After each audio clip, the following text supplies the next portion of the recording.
નમસ્કાર, આપ જોઈ રહ્યા છો લખત ન્યૂઝ અપડેટ ચેનલ। તમામ સમાચાર અને અપડેટ મેળવવા માટે ચેનલને સબસ્ક્રાઇબ કરો અને બેલ આઇકન પર ક્લિક કરો જેથી તમામ સમાચાર અને અપડેટ તમને મળી રહે।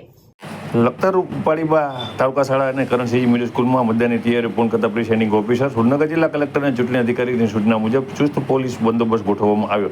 લખતર ઉપાડીબા તાલુકા શાળા અને શ્રી કરણસિંહ મિડલ સ્કૂલમાં સુરનગર સંસદીય મત વિસ્તાર મતદાન મથક નંબર 233 અને 231 આવેલા છે। બંને મતદાનનો કબજો આજ બપોરના સમયથી પ્રિસાઇડિંગ ઓફિસર દ્વારા લઈ લેવામાં આવ્યો છે। બંને પ્રિસાઇડિંગ ઓફિસરના માર્ગદર્શન મુજબ નીચેના સ્ટાફ દ્વારા આવતીકાલે મતદારો શાંતિપૂર્ણ કોઈપણ પ્રકારની દુવિધા વગર મતદાન કરી શકે તે માટે થઈને સંપૂર્ણ તૈયારીઓ પૂર્ણ કરી દેવામાં આવી છે। સાથે સુરનગર જિલ્લા કલેક્ટર અને ચૂંટણી અધિકારી કેસી સંપત, જિલ્લા પોલીસ વડા ડોક્ટર ગિરીશ પંડ્યાની સૂચના અને માર્ગદર્શન મુજબ મેડિસિન, પીવાનું પાણી, મતદારોનો તડકો ન લાગે તે માટે છાંયો કરવો સહિતની કામગીરી લખતર તાલુકા મામલતદાર અને તાલુકા ચૂંટણી અધિકારી હર્ષવર્ધન પરમાર અને તાલુકા પીએસઆઈ એને ડાભી દ્વારા કરવામાં આવી છે, જેથી કરી આવતીકાલનો લોકશાહીનો પર્વ શાંતિપૂર્ણ, સલામતીપૂર્ણ અને ક્ષતિપૂર્ણ નિષ્કલંક રીતે પૂર્ણ થઈ જાય તેની તૈયારીઓ કરવામાં આવી છે।